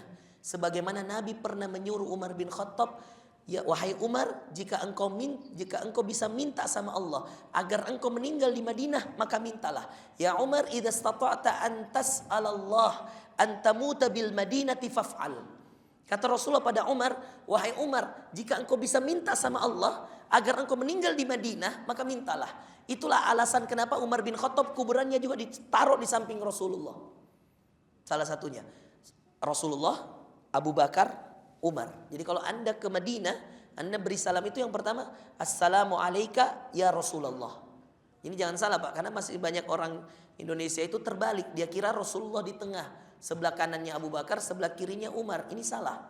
Rasulullah dulu paling kanan, kemudian Abu Bakar di tengah, kemudian Umar bin Khattab. Dan ini semua di rumahnya Aisyah. Maka dulu, mohon maaf Pak, karena Nabi meninggalnya di rumah Aisyah, maka Nabi dikubur di rumah Aisyah. Maka rumahnya Aisyah itu seperti ini Pak, kecil. Kalau Anda masuk, saya sarankan kalau Anda ke Madinah, masuklah di museum namanya As-Sofiyah. Museum ziarah Nabi SAW, itu ada miniatur rumah Nabi. Ketika Aisyah meninggal, ketika Rasulullah SAW meninggal, Nabi pernah berpesan. Nabi itu, kata Rasulullah SAW, Nabi kita kepada Aisyah, Nabi itu diwafatkan sesuai di mana dia meninggal. Maka Rasulullah berpesan, di mana saya meninggal, di situ saya dikuburkan. Maka ternyata Rasulullah meninggal di rumahnya Aisyah. Maka atas pesan dari Nabi, Abu Bakar dan seluruh sahabat menguburkan Nabi di rumah Aisyah. Jadi Ustadz, Aisyah tinggal di mana? Dia pasang hijab. Dia pasang tirai Pak, pembatas. Ini kuburan Nabi, maka dia pasang tirai, Aisyah nginep di sini. Di rumah yang sama. Ketika Abu Bakar meninggal, dia geser hijabnya. Tadinya tirai, anggaplah di sini kuburan Nabi. Tadinya tirainya begini, karena ada Abu Bakar mau dikubur, maka dia geser ke sini. Setelah itu Umar meninggal, maka dia geser lagi. Sehingga akhirnya rumah Aisyah menjadi lebih sempit setelah itu. Dan itu Anda bisa lihat miniaturnya di Museum Rasulullah di Madinah. Namanya Museum As-Sofiyah di Madinah. Nah, itu bayarnya sekitar 35 realan lah. Sekitar 100.000 lah untuk masuk ke sana. Bapak Ibu sekalian, yang menjadi dahsyat di sini adalah doa itu Pak sesuai keinginan. sesuai keyakinan. Bahkan di saat Syekh tadi sudah tidak mampu hidup, dia bilang, ya Allah matikan saja saya. Kalau bapak-bapak di sini meninggal istri, meninggal anaknya, menikah lagi kan? Gimana Pak? Tapi Syekh ini saking cintanya sama istrinya, dia minta tawarannya sama Allah, oke, kau ambil istri saya, kau matikan saya di Madinah. Itu tawaran yang luar biasa. Dan dia dikubur, disolatkan di Masjid Nabawi, dikubur di kuburan Baqi. Sesuai doanya Pak. Ini kekuatan doa tidak boleh mohon maaf Pak. Satu lagi kisah, masih boleh Pak Pri? Ini penjual roti Pak. Penjual roti. Di Kufah, di Baghdad. Imam Ahmad bin Hambal itu datang ke Kufah, ke Baghdad. Setelah itu dia mampir ke sebuah masjid kecil untuk baring-baring karena dia musafir, dia capek jalan. Setelah dia jalan, dia duduk Pak. Dia duduk, lalu kemudian dia sandarkan begini di tembok, lalu kemudian tiba-tiba pengurus masjid usir dia. Karena dulu tidak ada medsos Pak. Kalau sekarang kan orang lihat saya di Instagram, lihat foto saya di TikTok, lihat foto saya di Facebook. Oh Ustadz Forozi, oh ini Ustadznya, oh iya ini. Karena lihat muka, ini mukanya ditempel. Dulu nama lebih terkenal daripada muka. Jadi kalau bilang Imam Ahmad bin Hambal, satu penduduk Islam tahu, itulah mufti besar di Madinah. Ahmad bin Hambal. Subhanallah Pak. Pengurus masjid ini nggak tahu ini Ahmad bin Hambal, maka diusir. Kata dia, kamu nggak bisa tidur di sini. Kata dia, izinkan saya rehat sebentar. Kata dia, nggak bisa. Ini masjid bukan tempat tidur. Keluarlah Imam Ahmad. Subhanallah, dia lapar Pak. Dia lihat tukang roti. Tukang roti itu lihat Imam Ahmad yang sudah kusam mukanya, pakaiannya sudah penuh debu karena dia berjalan. Dipanggil Pak. Dia katakan, hai bapak tua, hai bapak, silakan duduklah di sini. Dia katakan, Imam Ahmad mengatakan sama bapak tua ini, iya. Ketika dikasih roti, dikasih teh, minum, makan. Setelah itu Imam Ahmad bilang begini sama bapak, hai bapak tua, kira-kira apa permintaanmu yang belum dikabulkan Allah? Pertanyaannya Imam Ahmad. Kakek tua ini sambil bikin roti Pak, sambil bikin roti.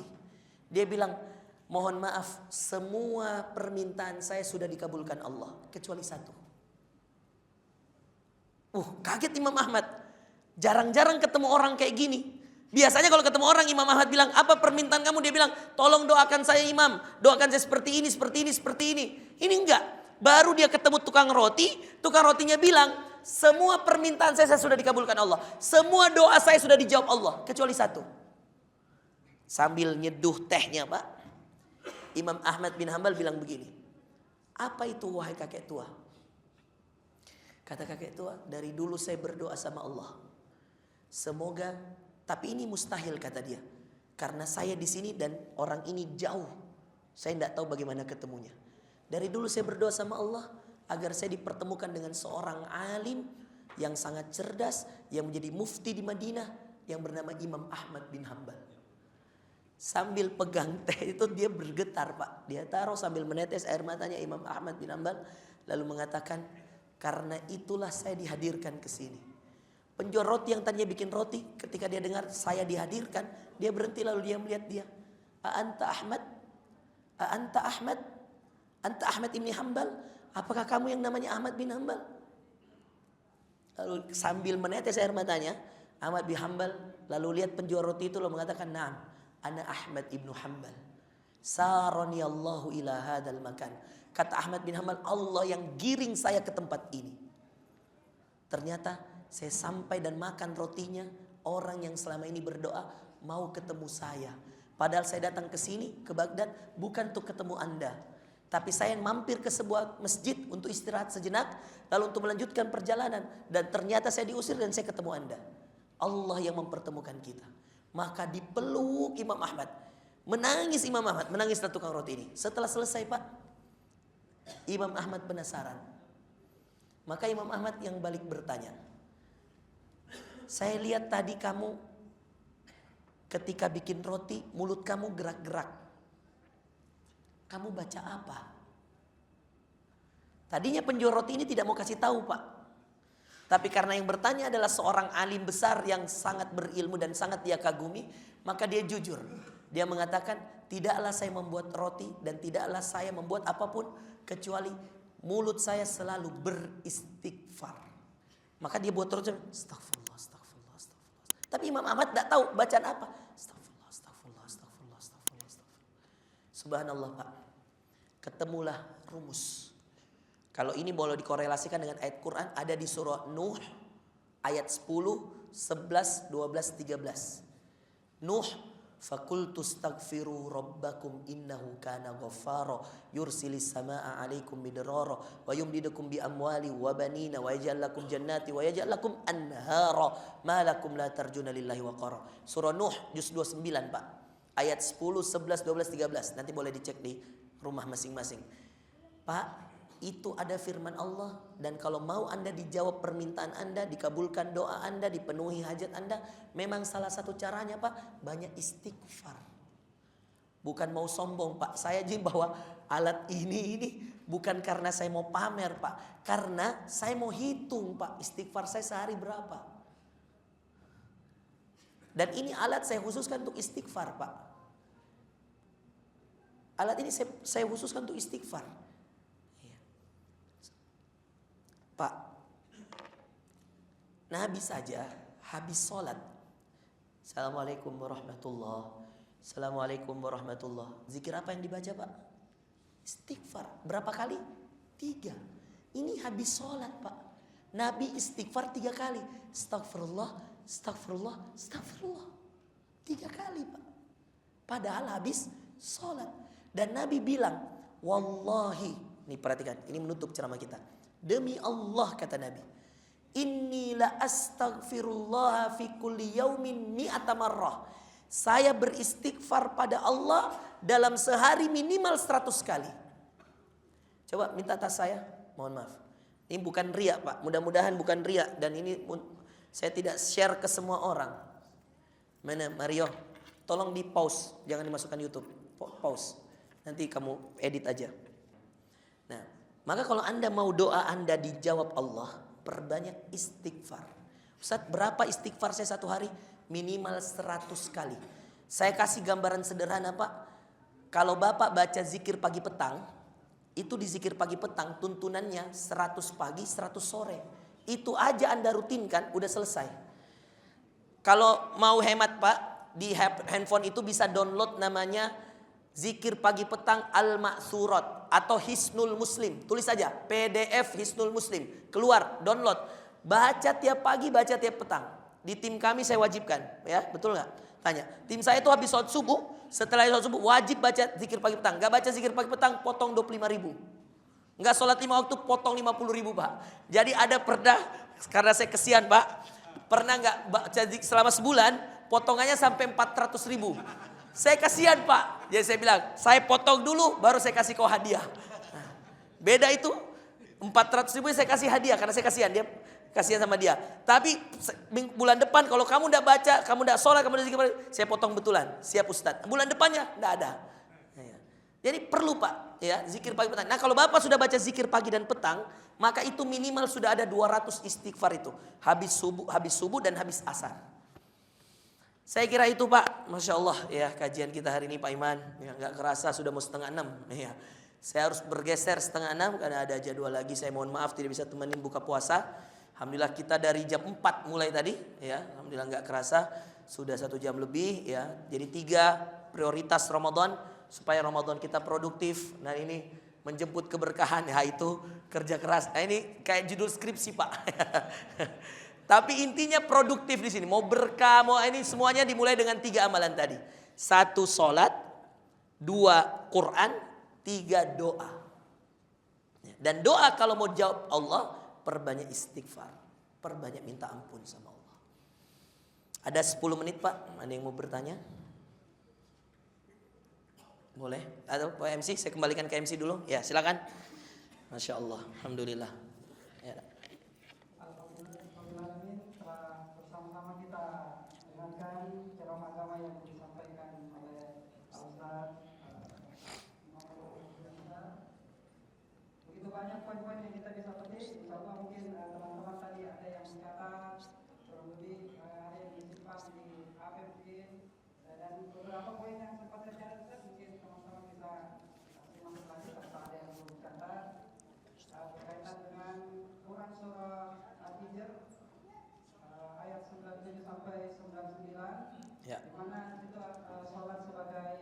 solusi. solusi atas Ya. persoalan kita, dan Ya. di surat tersebut juga merupakan jawaban untuk kesedihan hati Nabi pada suatu saat. Ya. Selanjutnya, sholat 5 waktu itu insya Allah dapat menjaga seseorang dari perbuatan dosa. Maka marilah kita bersama-sama para jamaah sekalian untuk kita menjaga sholat 5 waktu kita dimanapun kita berada. Lalu kemudian Quran insya Allah akan menjadi syafaat di akhir-akhir. Oleh karena itu, maka kita memperbanyak membaca Quran, terus mentadabburinya, sehingga insya Allah di hari yang akhir nanti kita diberikan syafaat dengan izin Allah oleh Al-Quran. Lalu kemudian yakin atas kekuatan doa, insya Allah keyakinan kita doa itu akan dikabulkan dan Allah akan menjawab doa kita dengan syarat tertentu ya, dengan syarat khusus ya. Ya. Salah satunya itu memperbanyak istighfar. Jadi agar insya Allah doa-doa kita bisa dikabulkan. Ya. Baiklah, mungkin ceramah kami tadi telah disampaikan oleh Ustaz. Lalu untuk kemudian kita sesi tanya jawab beberapa menit pada para jamaah yang mungkin ada pertanyaan. Oke. Sampaikan. Masih ada sisa buku? Masih ada. Oh ya, bawa sini semua. Ada pertanyaan mungkin di Ahwat, ibu-ibu di sebelah kiri saya. Kalau ada pertanyaan bisa angkat tangan. Masya Allah, malu-malu kayaknya. Ya.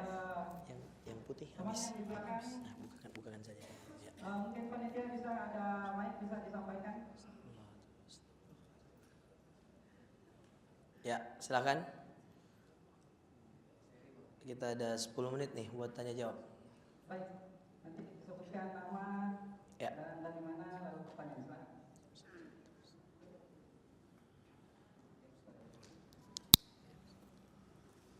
Tes. Bismillahirrahmanirrahim. Assalamualaikum warahmatullahi wabarakatuh. Assalamualaikum warahmatullahi wabarakatuh. Sebelumnya perkenalkan, Ustaz, nama saya Muhammad Husdar. Saya merupakan mahasiswa magang di DJP, Oke. tepatnya di P2 Humas. Ya. Nah, menurut saya sangat menarik yang disampaikan oleh Ustaz, dan oleh karena itu saya sangat tertarik untuk menanyakan satu hal, Ya. khususnya terkait persoalan hidup gitu. Ya, mungkin memang saya masih muda, bukan berarti kayak tidak ada masalah atau bagaimana. Dan yang ingin saya tanyakan adalah, apakah semua persoalan hidup itu bisa diselesaikan dengan sholat dan doa saja? Karena saya juga pernah mengikuti kajian, bukan kajian tapi semacam sharing session gitu. Dan katanya ada yang mengatakan, Ustaz, kalau permasalahan hidup itu bukan hanya dapat diselesaikan oleh sholat saja, melainkan ada usaha kita juga dan lain sebagainya. Oleh karena itu saya mau mengetahui di mana letak usaha kita dalam menyelesaikan persoalan hidup gitu, dan apa korelasinya antara keduanya, Ustaz.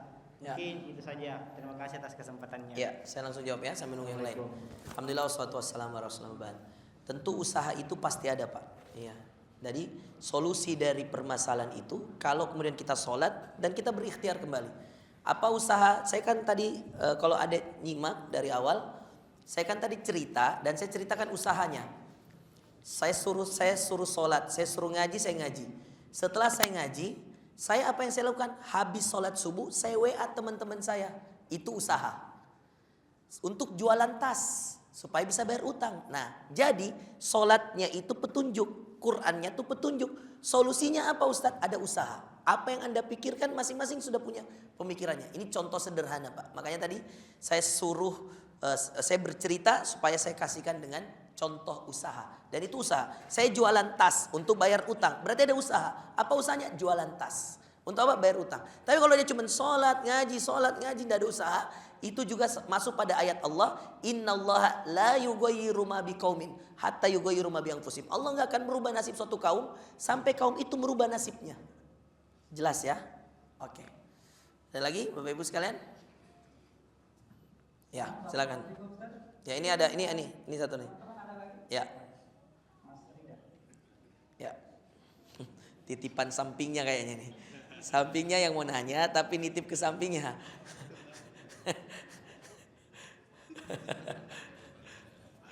Ya. Oke.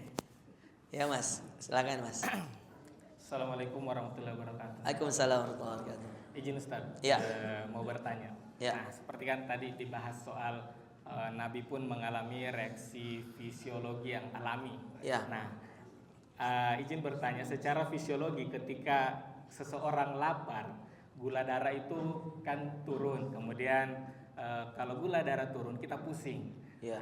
Bahkan kalau kita pusing berarti hormon adrenalin kita meningkat sama hormon kolesterol kita juga meningkat. Ya. Nah, kalau kita sedang bekerja di siang hari, Ustaz, izin saya sering mengalami pusing gitu, dan ketika saya pusing saya istirahat. Ya. Artinya secara produktif saya merasa produktivitas saya menurun. Ya. Nah, beberapa yang saya pikir mungkin sahur saya yang mungkin perlu saya memilih. Ya. Jadi pertanyaan saya, Ustadz, Ya. ada dua. Ya. Satu. Tunggu, saya catat tadi. Pertama, bagaimana anjuran kita memilih makanan dan pola sahur yang menurut sunnah. Kemudian Dua. nah itu tadi, bagaimana supaya kita tidak pusing di siang hari. Mungkin berkaitan. Siapa bosmu? Siapa bosmu? Tidak ada di tekanan pekerjaan ini, Dek. Yang mana bosnya? Bukan yang Bapak Pak D samping ini. Bukan. Atau ini jangan-jangan titipan pertanyaan beliau. Bukan. Baik, ya. Langsung, ya, sama-sama. Makasih. Bapak Ibu mohon maaf tidak mengajari. Izin, di meja makan saya itu tidak pernah lepas harus ada kurma Pak, khususnya kalau puasa. Saya mohon maaf, saya nggak tahu ilmu kedokterannya, tapi silakan dicari tahu tentang kurma. Demi Allah Bapak Ibu sekalian, saya biasa pernah sahur cuma 3 kurma, 7 kurma. Minum air putih Pak, kuat. Tapi nggak tahu ya, masing-masing beda-beda fisiknya. Tapi ini serius. Mau makan nasi silahkan, mau makan ayam silahkan, mau makan apa. Tapi usahakan ada kurma yang dimakan. Subhanallah. Kebanyakan sahur Rasulullah SAW selama beliau hidup kurma dan air. Kurma dan air. Kalau beliau makan roti beberapa waktu dan seterusnya itu beberapa waktu. Tapi makanan pokok rutin yang selalu Nabi makan ketika sahur dan bahkan berbuka, kurma dan air. Nah, maka izin nih tidak menggurui lagi. Boleh Pak, belilah kurma mumpung Ramadan. Siapkanlah di atas meja itu. Mau ajwa boleh, mau sukari boleh. Kurma, yang penting kurma Pak. Itu makanan yang Masya Allah. Dan saya pernah dengar Prof. Feni Haju, itu ahli gizi di UNHAS. Dia pernah bilang begini, kurma itu makanan yang mewakili nutrisi, protein, karbohidrat, ada semua dalam kurma itu. Menurut beliau, makanan buah yang paripurna, kurma. Kata dia ini. Nah ini boleh dicek. Ini kan ini tentang gizi ya.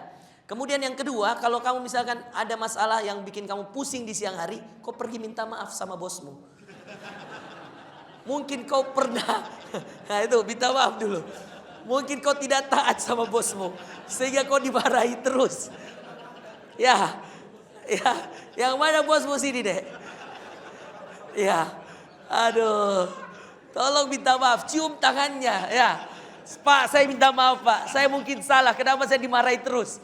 Kenapa saya dikasih tugas yang berat? Ya. Karena saya lihat dari pertanyaanmu ini bukan bertanya, kayak curhat deh. Ya. Saya wakili perasaanmu ya. Ya. Tolong ya deh ya. Kalau kau jadi pergi minta maaf Pak, daripada ada dendam di antara kita. Bapak kalau mau siksa saya, tapi maafkan saya dulu Pak. Karena ada tipe atasan begitu deh.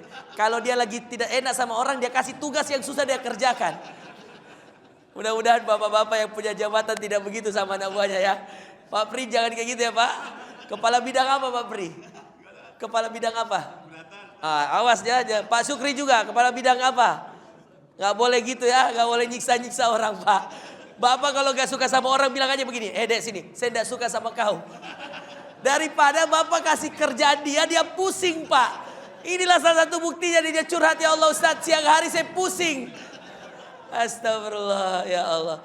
Padahal Ustaz sudah suruh sholat, sudah ngaji, sudah. Kenapa masih pusing? Nggak tahu Ustaz, kenapa? Karena saya disuruh terus sama atasan yang saya tidak bisa kerjakan. Astagfirullah, ya Allah. Ya, mudah-mudahan masalahmu dibebaskan Allah deh ya. Ya, Insya Allah. Cium tangannya bosmu ya. Ya. Yang mana bosmu? Tidak ada. Udah ada ya, ya baik. Saya kira cukup ya Bapak Ibu. Ya, Masya Allah, Alhamdulillah. Mudah-mudahan pertemuannya berkenan. Salam kenal Pak Iman ya. Selamat bertugas di Sulsel Baltra Pak. Masya Allah. Daerah yang penuh perjuangan ya, tapi insya Allah di sini masyarakatnya humanis, makanannya enak-enak Pak di sini. Ya, kalau di Batam, di Riau ya saya tahulah makan di sana Melayu banyak ya. Di Riau saya sering ke tempat Ustadz Abdul Somad ya, bareng-bareng beliau. Saya dengan beliau teman baik Pak, karena sama-sama S3 di Sudan. Jadi Ustadz Abdul Somad di Durman, saya di Internasional Afrika. Pembimbing S3 saya namanya Prof. Haidar Idrus, penguji eksternalnya Ustadz Abdul Somad. Nah, jadi kita dekat sejak kita masih di Sudan. Alhamdulillah sekarang makin dekat. Nah, kemarin saya ke rumahnya beliau dan juga beliau yang menyampaikan ke saya. Alhamdulillah banyak hal dan seterusnya kita saling sharing. Saya kira itu Bapak Ibu sekalian, mudah-mudahan bermanfaat. Saya sekali lagi mohon maaf, selamat berbuka puasa. Saya tidak bisa menemani buka puasa Pak karena ada jadwal satu lagi nih sama Pak Wali Kota, sama Pak Api. Buka puasa di sana di Jalan Sulawesi ada acara. Jadi saya mohon izin ya, tidak mengurangi rasa hormat saya pada semua Bapak Ibu. Alhamdulillah 1 jam setengah dari jam 4 tadi kita di sini sama-sama. Mudah-mudahan berkenan. Nanti izin saya tutup dengan doa mungkin ya Pak ya. Kita tutup dengan doa karena doa orang yang berpuasa itu mustajab ya. Bismillahirrahmanirrahim. Allahumma sholli ala Muhammad wa ala ali Muhammad. Kama sallaita ala Ibrahim wa ala ali Ibrahim wa barik ala Muhammadin wa ala ali Muhammad kama barakta ala Ibrahim wa ala ali Ibrahim innaka Hamidum Majid. Ya Allah, ya Rahman, ya Rahim, ya Fattahu, ya Alim, ya Dzal Jalali wal Ikram. Allahumma ighfir lana dzunubana. Ya Allah, ampuni dosa-dosa kami, wa dzunuba walidina, dan dosa kedua orang tua kami, warhamhuma, dan sayangi kedua orang tua kami, kama rabbayana shighara, sebagaimana kedua orang tua kami menyayangi kami di waktu kecil. Ya Allah, jika ada di antara kedua orang tua kami yang sudah wafat, ya Allah, ampuni dosa-dosanya. Allahumma ighfir lahum warhamhum, sayangi keduanya. Wa'afihim, maafkan keduanya ya Allah. Wa'fu anhum, ampunkan semua dosa-dosanya ya Allah. Waj'al qabrahum raudatan min riyadil jannah, jadikan kuburan kedua orang tua kami cahaya di antara cahaya-cahaya yang indah ya Allah. Lapangkan kuburan kedua orang tua kami, mudahkan kedua orang tua kami dalam hisabnya ya Allah. Jadikan kuburannya surga di antara surga-surgamu ya Allah. Dan jangan jadikan kuburannya menjadi salah satu dari antara api neraka ya Allah. Na'udzubillah. Allahumma inna nas'aluka ridhaka wal jannah. Ya Allah, kami minta ridhamu dan kami minta surgamu ya Allah. Wa na'udzubika min sakhatika wan nar, dan kami berlindung ya Allah dari segala murka dan amarahmu. Rabbana atina fid dunya hasanah wa fil akhirati hasanah wa qina adzabannar. Ya Allah, terima amal soleh kami ya Allah. Ampuni dosa-dosa kami, jadikan kami orang yang banyak bersyukur, jauhkan kami dari kufur nikmat, jadikan semua teman-teman kami yang bekerja di gedung keuangan ini ya Allah menjadi hamba-hamba yang saleh, hamba-hamba yang taat, hamba-hamba yang istiqamah, sebagaimana Engkau pertemukan kami di Masjid An-Nur ini ya Allah. Kumpulkan kami di surga Firdaus-Mu bersama dengan Nabi-Mu Muhammad sallallahu alaihi wasallam. Izinkan kami satu surga dengan Nabi kami Muhammad sallallahu alaihi wasallam. Izinkan kami mendapatkan syafaat Al-Quran. Izinkan kami menjadi orang yang dekat dengan Al-Quran. Izinkan anak kami mudah menghafal Al-Quran. Izinkan sekeluarga kami orang-orang yang dekat dengan Al-Quran. Jauhkan kami dari dosa, jauhkan kami dari maksiat. Dekatkan kami dengan petunjuk-Mu ya Allah. Rabbana taqabbal minna, ya Allah, terima puasa kami, terima amal soleh kami. Innaka antas samiul alim, sungguh Engkau maha menerima amalan lagi maha mengetahui. Tubu alaina, dan terima taubat kami. Innaka antat tawwabur rahim, sungguh Engkau maha menerima taubat lagi maha menyayangi. Subhana rabbika rabbil izzati amma yasifun, wa salamun alal mursalin, walhamdulillahi rabbil alamin.